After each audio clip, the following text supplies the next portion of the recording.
3, 2, 1. Liftoff of the Falcon 9. Liftoff of the Falcon 9. Stage 1 landing gear startup. Vehicles pitching downrange. Stage 1 prop is nominal. Stage 1 entry startup.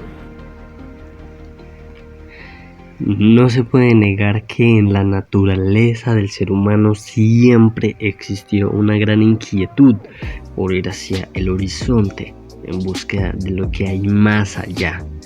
El espacio es la última frontera, el último horizonte hacia el cual viajar para explorar y entender mejor muchas de las preguntas más fundamentales del ser humano. Sin embargo, hubo que esperar hasta el siglo XVII para conocer los fundamentos físicos del movimiento de los cohetes.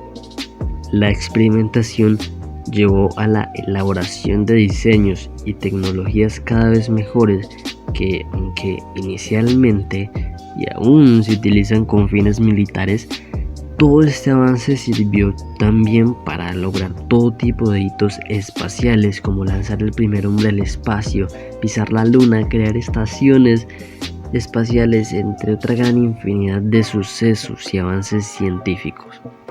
Todo esto se lo debemos en parte al desarrollo de los cohetes, los vehículos que nos permiten vencer la gravedad para salir del planeta mediante la combinación de la segunda y tercera ley de Newton. Pero los cohetes también se dividen en partes. En este video vamos a hablar sobre una de las partes más importantes, la tobera de un motor de cohete. Las toberas se utilizan en los motores de los cohetes para expandir y acelerar los gases producidos por la combustión a velocidades supersónicas. Pero para lograr eso, las toberas tienen que, entre comillas, jugar con unas condiciones de presión del gas y atmosféricas. Y para eso, las toberas se apoyan en una geometría muy específica. Hay tres tipos de toberas: las convergentes, divergentes y convergentes divergentes. Vamos a hablar de ellas primero a velocidades subsónicas, es decir, por debajo de la velocidad del sonido. Las convergentes son aquellas en las que la geometría se estrecha, ¿sí? Como en cualquier avión comercial. Cuando hay un conducto que se estrecha, la velocidad del aire aumenta y la presión disminuye, es decir, que la distancia entre las partículas está aumentando, por lo que tienen menos interacción entre ellas.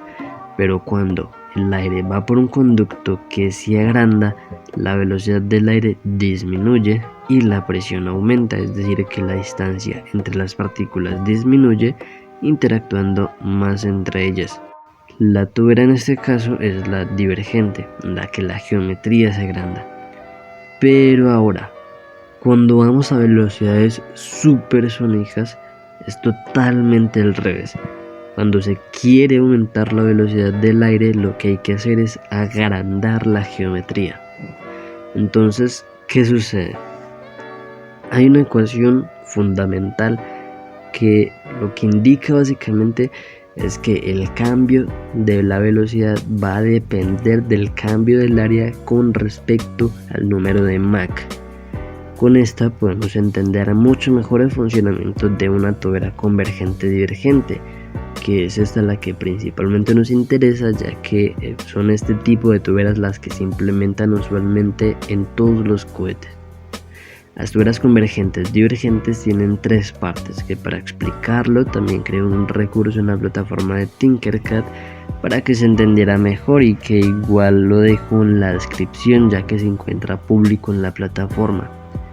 Entonces, como venía diciendo, sus tres partes son la convergente, la garganta y la divergente.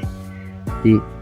La convergente, recordemos, es aquella en la que la geometría se estrecha.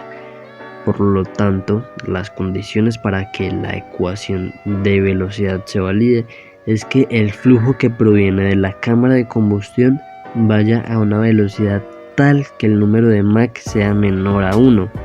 Así, si es menor a 1, en la ecuación lo que tenemos es que este valor da positivo, pero como el cambio de área es negativo, entonces multiplicado por el negativo de la ecuación, menos y menos da más.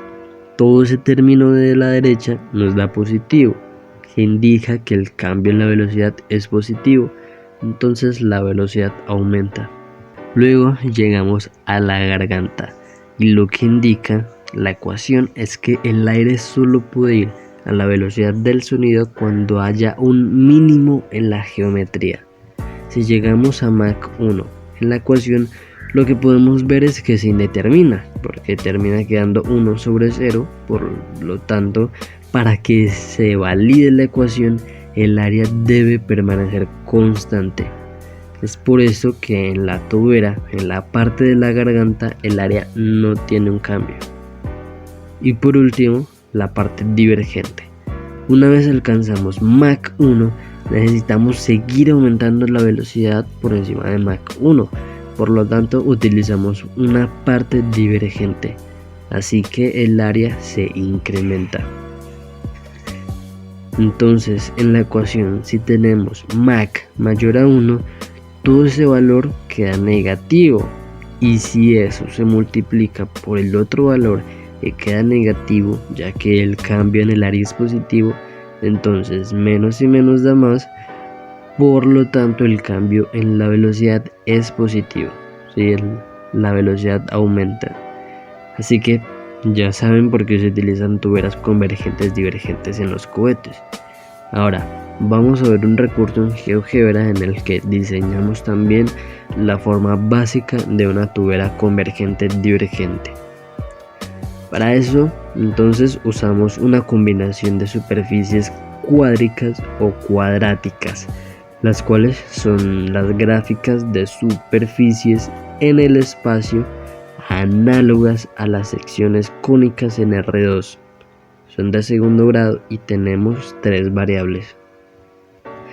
Para nuestro caso usamos 2 de estas, 2 paraboloides elípticos y un hiperboloide de una hoja.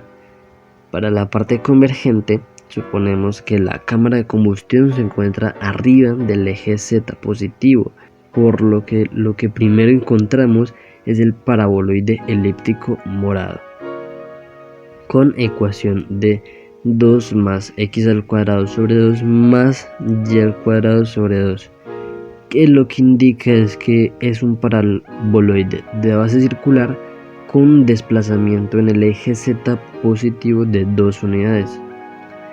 Para la parte divergente tenemos otro paraboloide con las mismas características de base circular y mismas dimensiones, solo que negativo porque abra hacia abajo y desplazado menos 2 unidades en el eje Z negativo. Luego creamos el área de la garganta con el hiperboloide de una hoja, estableciendo la ecuación de x al cuadrado sobre 0,2 más y al cuadrado sobre 0,2 menos z al cuadrado igual a 1, para que corte con los paraboloides. Y por último, utilizamos una serie de planos para marcar los cortes de los paraboloides con el hiperboloide y el fin de los paraboloides.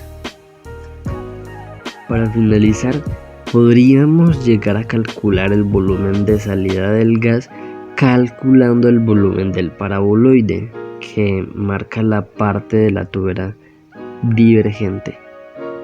Para eso voy a aislar el paraboloide y utilizamos el plano z igual a 0 para marcar el corte del paraboloide con el hiperboloide y establezco el fin del paraboloide en z igual a menos 4.